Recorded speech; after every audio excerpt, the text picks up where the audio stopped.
Bismillahirrahmanirrahim. Assalamualaikum warahmatullahi wabarakatuh. Perkenalkan, nama saya Belva Auliatul Hikmah dengan NIM 220185, Prodi Ilmu Hukum semester 3, Fakultas Hukum Universitas Primagraha.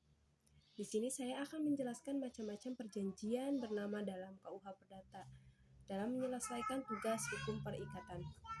Nah, selamat menyaksikan apa yang saya nanti jelaskan. Di sini saya akan menjelaskan macam-macam perjanjian bernama dalam KUH Perdata. Nah, apa saja sih macam-macam perjanjian? Macam-macam perjanjian terbagi menjadi dua, yaitu perjanjian obligator dan perjanjian non-obligator. Nah, di sini ada perjanjian obligator. Perjanjian obligator adalah perjanjian yang mewajibkan seseorang untuk menyerahkan atau membayar sesuatu. Jadi, lebih lanjut terdapat pada macam-macam perjanjian obligator. Nah, ada juga perjanjian sepihak dan perjanjian timbal balik. Perjanjian sepihak adalah perjanjian yang membebankan prestasi kepada satu pihak, sedangkan perjanjian timbal balik adalah perjanjian yang membebankan kepada kedua belah pihak. Ada juga perjanjian cuma-cuma dan perjanjian atas beban. Perjanjian cuma-cuma adalah perjanjian di mana pihak yang satu memberikan suatu keuntungan kepada pihak yang lain tanpa menerima sesuatu manfaat bagi dirinya. Sementara perjanjian atau beban adalah perjanjian yang mewajibkan masing-masing pihak membagikan prestasi. Ada juga perjanjian konsensual, perjanjian real dan perjanjian formil.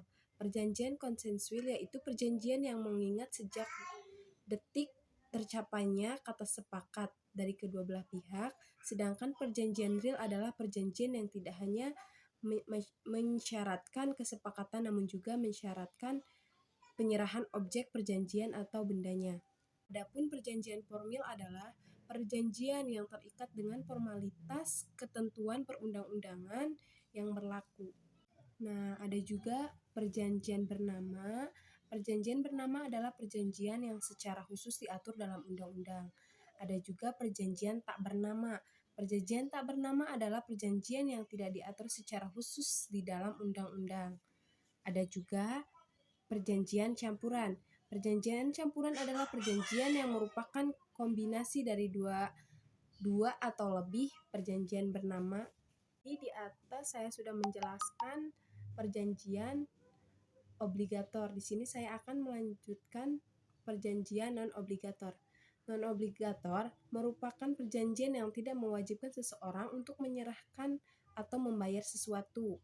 Di sini ada juga banyak macam-macam perjanjian non-obligator.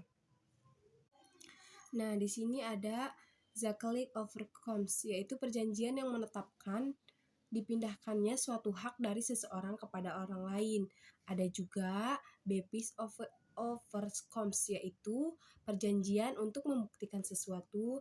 Ada juga Liberatory Overcomes, yaitu perjanjian ketika seseorang membebaskan pihak lain dari suatu kewajiban. Ada juga Facilitating Overcomes, yaitu perjanjian untuk mengakhiri perselisihan yang ada di muka pengadilan.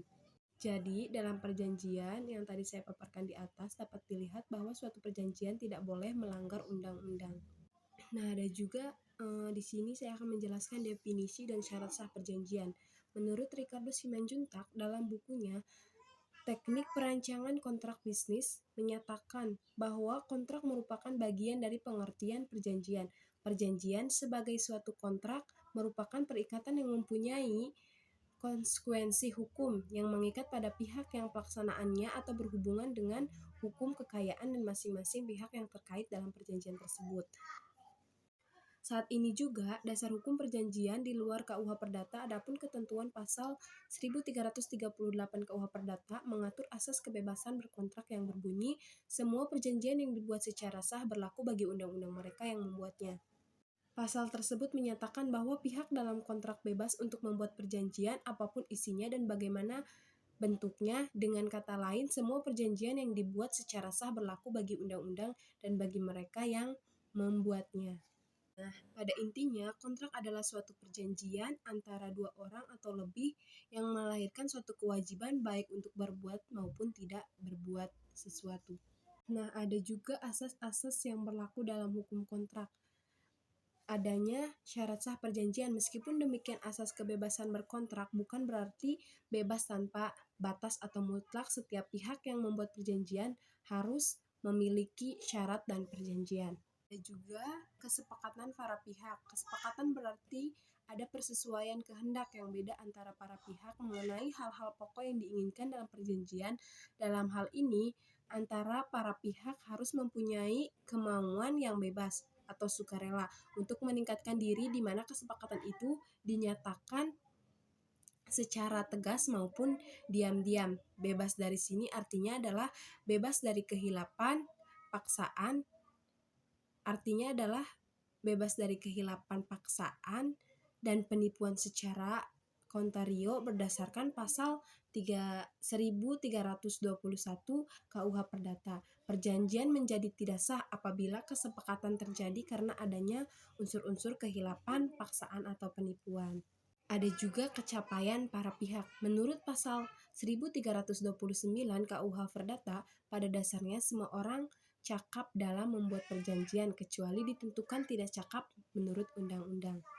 Mengenai hal tertentu artinya adalah apa yang dijanjikan, hak-hak dan kewajiban kedua belah pihak, yang paling tidak barang yang dimaksud dalam perjanjian ditentukan jenisnya dan merupakan barang-barang yang dapat diperdagangkan.